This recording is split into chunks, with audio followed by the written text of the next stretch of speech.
The Marvel Cinematic Universe is the most successful film franchise in history, but it almost never happened. Behind the scenes, now president of Marvel Studios, Kevin Feige, fought an uphill battle to bring his vision of an interconnected universe to life. Starting as an assistant on X-Men, lobbying to have Wolverine appear in Spider-Man, and later clashing with Marvel executives who didn't share his vision, sparking a civil war within the company that nearly tore everything apart. So how did he overcome it all to build the MCU? And was he truly the mastermind behind it, or just one piece of a larger puzzle? To find out, let's dive in and take a look at how Kevin Feige became the architect of the MCU.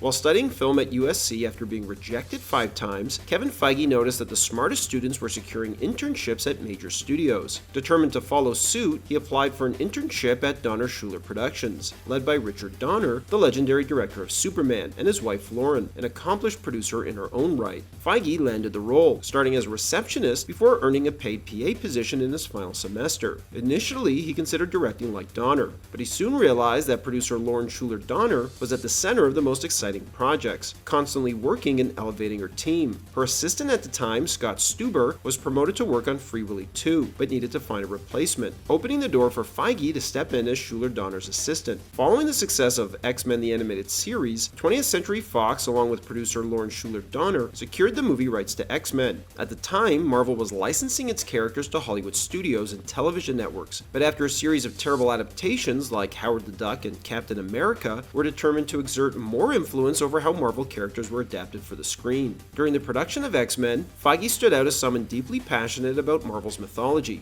Hugh Jackman recalled how Feige secretly supplied him with comics to help him understand the character, a direct violation of director Bryan Singer's on-set rules. Recognizing Feige's deep knowledge of the Marvel Universe, Schuller Donner promoted him to associate producer. Meanwhile, Singer's erratic behavior on set became a problem. He was frequently late, prone to mood swings, and had explosive outbursts. To keep the production on track, Feige was tasked with keeping Singer in line and ensuring the film was completed smoothly. Feige's work didn't go unnoticed. Avi Arad, the head of Marvel's film division, was impressed and hired him to work at Marvel Studios, where he began as a script reader, providing feedback to studios on their Marvel adaptations. At the time, Marvel operated out of 3 small offices with a shared kite company that they owned, a far cry from the Hollywood juggernaut it would become. Arad, who had recently taken control of Marvel's film production, recognized the cinematic potential of Marvel superheroes, even if Hollywood at the time didn't, and Feige wanted to help him achieve his vision of bringing Marvel characters to the big screen. While working on X-Men, Feige would demonstrate his long-term planning that he would come to be known for, as he and Schuller developed an ambitious roadmap for the franchise's future, envisioning an interconnected world similar to the comics. However, their plan was ultimately ignored by Fox. Feige, a lifelong Marvel fan, was captivated by the idea of a cinematic universe where characters and storylines seamlessly intertwined, just like in the comics. His first attempt to bring this concept to the big screen came with Spider-Man, where he tried to orchestrate a Wolverine cameo. Hugh Jackman later recalled, "In the first Spider-Man, we really tried to get me to come on and do something, whether it was a gag or just to walk through the shot or something. The problem was we couldn't find the suit. Logistical hurdles prevented the crossover, but Feige's vision of a shared universe remained intact." Despite Spider-Man becoming a massive hit without the cameo, Feige grew increasingly frustrated by Hollywood's inconsistent handling of Marvel properties. Some adaptations thrived while others fell flat,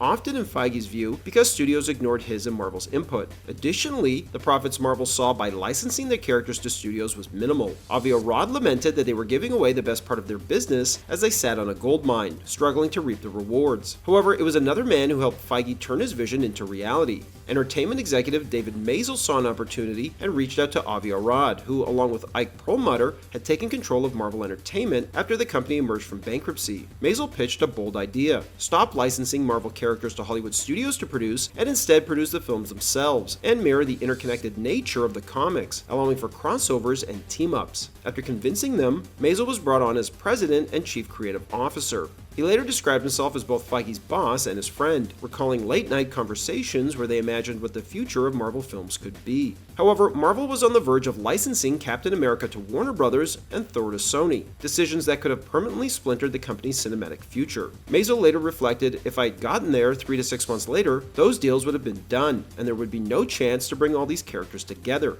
Recognizing the long-term stakes, he lobbied Perlmutter to block both deals, ensuring that Marvel retained the rights to 2 of its most iconic heroes. This move would prove critical in laying the foundation for what would become the Marvel Cinematic Universe. Still, at the time, most in the industry industry viewed these characters as C-list heroes and doubted their ability to carry a successful franchise. To Feige, this mindset completely missed the point. Marvel's success wasn't about name recognition, it was about compelling storytelling. He pointed to Blade, a character most audiences barely knew, which became a breakout hit despite not being marketed as a Marvel property. This cemented Feige's belief that audience engagement mattered far more than a character's previous popularity. While tensions between David Maisel and Avi Arad were escalating behind the scenes, ultimately leading to Arad resigning, Marvel Studios was still figuring out its grand plan. In 2005, Maisel was promoted to vice chairman of the studio, reporting directly to Ike Perlmutter, while Feige would later rise to president of production and eventually president of Marvel after Iron Man's release. However, much like Feige's last-minute attempt to squeeze a Wolverine cameo into Spider-Man, the now iconic Nick Fury post-credit scene was almost an afterthought, revealing that the MCU's interconnected vision wasn't as meticulously planned from the start as many believe. It was director Jon Favreau who pushed to include a post-credit scene, wanting to add a fun Easter egg that fans would appreciate. The idea of using Nick Fury came up, and Samuel Jackson was quickly contacted to see if he'd be interested, as Marvel's Ultimate Comics had used his likeness for the character, making him an obvious fit. However, he appeared in the scene without any formal deal to return in future films, agreeing to do it as a favor rather than as a pre-planned franchise roadmap. With little time to prepare, comic writer Brian Michael Bendis was brought in at the last minute to draft multiple dialogue options for Fury's appearance. Among them were lines like, "Put down your armor, I'm here to shut you down," and the mention of gamma accidents, radioactive bud bites, and assorted mutants. Ultimately, the filmmakers chose a variation of Bendis' Avengers Initiative line, which Jackson refined into the now legendary, "I'm here to talk to you about the Avengers Initiative." Favreau later reflected on the scene's impact, admitting that it was never meant to set up a full cinematic universe, just a small nod to Marvel fans. Even Bendis acknowledged that mentioning the Avengers was a huge gamble, as nothing had been set in motion yet. "A lot of good things have to happen for the Avengers movie to happen," he said. But once Iron Man became a massive hit, what had started as a simple Easter egg became the foundation for the most ambitious cinematic universe in history. The post-credits scene in The Incredible Hulk marked another step toward the Avengers Initiative, with Tony Stark approaching General Ross and saying, "We're putting a team together." However, it later created a glaring continuity issue. Why would Stark be sent to recruit for the Avengers when Iron Man 2, which takes place before The Incredible Hulk, made it clear S.H.I.E.L.D. saw him as a liability? It was yet another sign that, in the early days, Marvel was building the MCU on the fly and had no grand plan. By the time Iron Man 2 went into production, Feige, eager to build towards the Avengers, reportedly clashed with Favreau, forcing him to shoehorn setup elements into the film rather than allowing him to craft the standalone story he wanted. Both Favreau and Downey were reportedly unhappy with the experience, and the final product was not the film Favreau had envisioned. The tension left bad blood between Favreau, Feige, and even Downey, contributing to why Favreau wasn't asked back for Iron Man 3, though after his grueling experience with the sequel, he had no interest in returning anyway. Meanwhile, Ike Perlmutter's notorious cheapness nearly derailed Marvel's plans for the Avengers before they could fully take shape. Samuel L. Jackson, who had briefly appeared as Nick Fury in Iron Man, almost didn't return due to Marvel's initial contract offer, feeling Marvel was lowballing him financially. Negotiations went down to the wire, but a last-minute deal kept him on board. Eventually, after solo films established the core Avengers, Iron Man, Thor, Captain America, and the Hulk, Marvel's ambitious crossover event became a reality, as the Avengers shattered box office records, realizing Feige's vision of an interconnected Marvel universe. However, the growing tension between Kevin Feige and Ike Perlmutter reached a breaking point during Captain America's Civil War. Feige envisioned an ambitious clash between the Avengers, but with its massive ensemble cast and blockbuster budget, the film felt more like Avengers 2.5 than a standard Captain America sequel. Perlmutter feared a Captain America film wouldn't bring in Avengers-level box office returns, especially after Age of Ultron had cost more than its predecessor yet earned less. He urged Feige to scale back his vision and refused to pay Downey's soaring salary. Instead, he ordered that Iron Man be written out,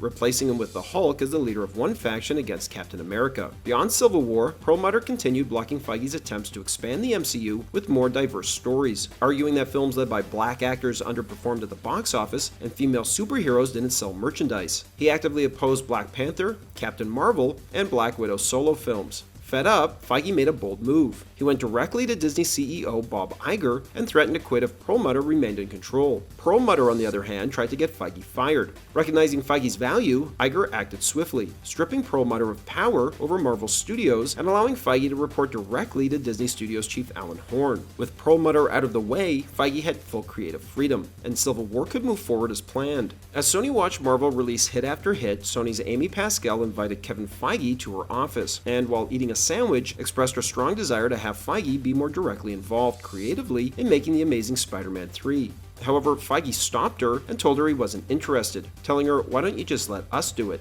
Reportedly, she threw her sandwich at him and resisted, but as talks continued, she came around, leading to the landmark deal that brought Spider-Man into the MCU, allowing Feige to introduce both Spider-Man and Black Panther in Civil War, fully realizing his vision for the film. Kevin Feige's rise was nothing short of meteoric, transforming from a behind-the-scenes assistant to the head of the most successful film franchise in history. But he didn't do it alone. Like the Avengers themselves, who were at one point considered C-list heroes, Feige was joined by other underdogs. Avi Arad saw the potential of Marvel films before anyone else. David Maisel set the foundation for Marvel Studios' independence. Jon Favreau brought Iron Man to life, and Robert Downey Jr. became the face of it all, each playing a crucial role in assembling what would become the biggest cinematic universe of all time, thus changing the industry forever. Thanks for watching, everybody, and don't forget to like and subscribe to Bullets and Blockbusters for more great content.